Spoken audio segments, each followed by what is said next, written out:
Nesse vídeo eu quero te contar o que eu aprendi com esse livro e essa coisa, né, esse esquema que eu montei aqui abaixo para você, que eu vou te mostrar agora, você vai ver que faz muito sentido quando a gente pensa em produção de conteúdo na internet, porque o que eu aprendi com esse livro é basicamente o como criar um novo hit, como fazer e manipular da maneira certa a atenção das pessoas para o seu conteúdo, para o que você está falando dentro das redes sociais. Então bora lá. A primeira coisa, né, que esse livro fala para mim foi basicamente o seguinte. Ele falou que a exposição é algo muito importante. Por quê? Porque a exposição, automaticamente, quando algo é exposto muitas vezes, e o que isso significa pra gente? Postar conteúdo todos os dias, por exemplo. Quando você é exposto, quando você é visto várias vezes, você se torna familiar.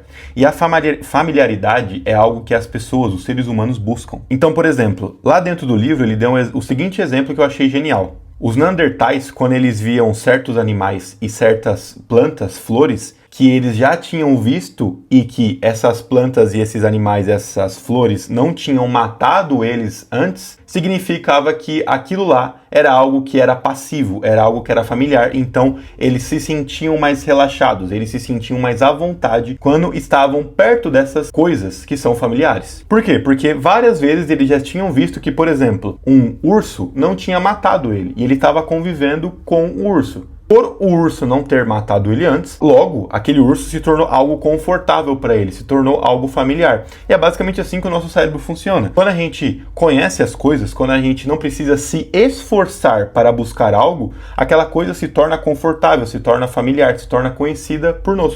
Então, ter esse ponto de familiaridade é muito importante no seu conteúdo. Por quê? Porque essa familiaridade gera fluência. A fluência, para ele, dentro desse livro, é algo que é basicamente isso que eu acabei de falar. É algo que é familiar, algo que a pessoa consegue fluir ali dentro. É algo que é confortável, é algo que a pessoa não precisa se esforçar para entender, não se esforçar para conseguir e etc. Isso acontece em vários âmbitos da nossa vida. Desde aprender alguma coisa nova, desde emagrecer, desde se relacionar com uma nova pessoa. Então vamos pegar um novo exemplo. Quando você conhece uma nova pessoa, você tem uma certa estranheza. Só que com o tempo de exposição que você tá com essa pessoa, vamos supor que você tá na faculdade, você conheceu um novo amigo ali. Aquela pessoa no começo era uma pessoa estranha, então era algo desfluente para você. Você não se sentia tão confortável, não era tão familiar. Só que ao longo do tempo você foi entendendo quem era aquela pessoa, você foi ganhando familiaridade com ela. Ela foi se tornando um amigo seu. Então, isso aqui agora, essa relação que você tem com essa pessoa é algo fluente, é algo que você não precisa se esforçar, você fica confortável, você fala gírias, você não fica mais preso falando com aquela pessoa. A mesma coisa quando você come alguma coisa que você não conhece. O que você prefere comer? Um bife com batata frita, uma batata frita, um lanche do McDonald's? Ou quando você vai pra Coreia comer aquelas comidas diferentes? Ou você vai comer carne de cachorro como eles comem? É algo estranho, é algo que não é familiar, é algo desfluente pra você. É assim basicamente que o cérebro do ser humano funciona desde que o ser humano é ser humano. A gente busca coisas familiares para que a gente fique mais confortável, para que a nossa espécie se perpetue. Porque se eu me coloco em risco perante alguma coisa, algo que eu não conheço, pode ser que eu acabe morrendo. Isso não acontece hoje em dia, mas é assim que o nosso cérebro foi formado lá nos primórdios. Beleza, isso aqui é a base do que ele falou. Só que a gente passa para uma segunda etapa do livro, que ele fala da desfluência.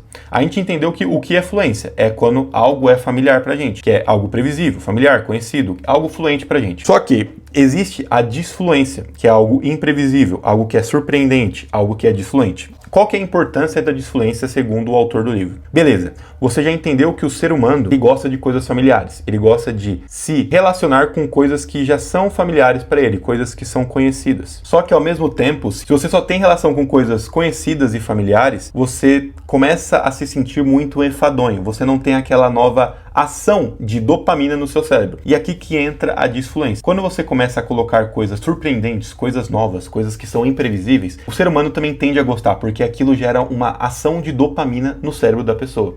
E essa ação de dopamina se torna algo viciante. Qual que é o ideal aqui? É você ser fluente, familiar, conhecido, algo que já é comum para a pessoa, ou você ser desfluente, você ser disruptivo, surpreendente. Porque você acabou de entender que a fluência, por um lado, é muito bom, porque é assim que o ser humano se desenvolveu, tendo coisas familiares perto dele, porque é assim que a gente gosta de se comunicar com as coisas. Mas, ao mesmo tempo, se a gente só faz a mesma coisa todo dia, se aquilo lá se torna um hábito, começa a se tornar enfadonho, e isso é um grande problema. Logo, a gente não dá mais importância para aquela coisa. E quando a gente pensa em redes sociais, quando a gente pensa em produção de conteúdo, se a gente não é disfluente, que é aqui que entra o segundo ponto, se a gente não é surpreendente, as pessoas começam a ignorar a gente. Então, qual que é o ideal aqui? É a gente ser fluente ou a gente ser desfluente? Na verdade, o que a gente tem que fazer é juntar o melhor dos dois mundos. É a gente ter essa fluência e essa desfluência casando dentro de um conteúdo, dentro de um feed de Instagram, dentro de uma comunicação. Por quê? Porque a junção dessas duas coisas vão tornar o que o autor chama de momento ahá. É aquela coisa que, caramba,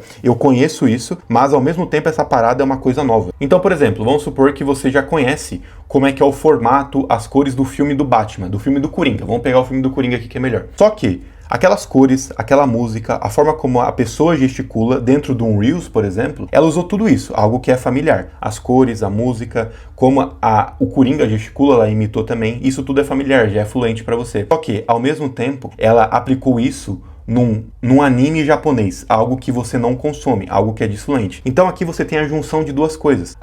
Coisa que é familiar, que é o filme do Coringa, que você já assistiu várias vezes, mas aplicado em algo que é desfluente para você porque você não consome anime, você não consome esse tipo de desenho.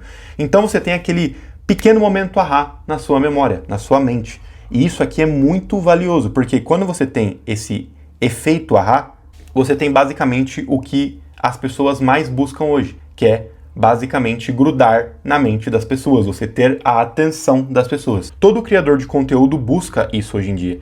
Ter algo que é familiar, algo que é fluente, mas ao mesmo tempo algo novo, algo que é imprevisível, algo que é disruptivo. Eu não vou te dar a resposta do que você precisa fazer aqui, porque eu não sei o que você trabalha, qual é o seu nicho, qual é a sua aplicação.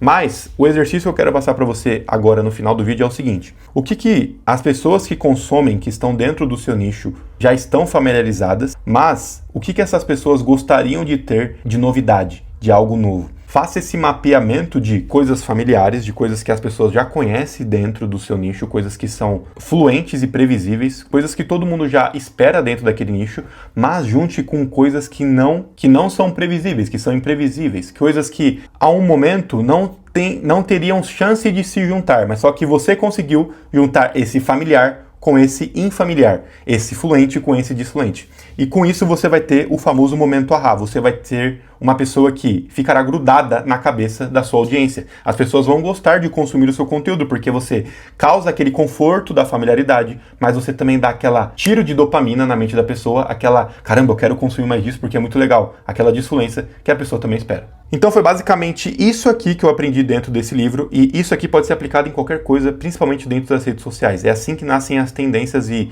junto com esse raciocínio do autor, eu concordo muito com o que ele colocou. Basicamente é isso, a gente sempre busca algo familiar, mas a gente gosta também de coisas novas. Então se você gostou desse vídeo, não esquece de deixar o like, de comentar aqui como esse vídeo te ajudou, e também de se inscrever no canal para não perder mais vídeos como esse. Espero que você tenha gostado, é isso, valeu, falou e fui.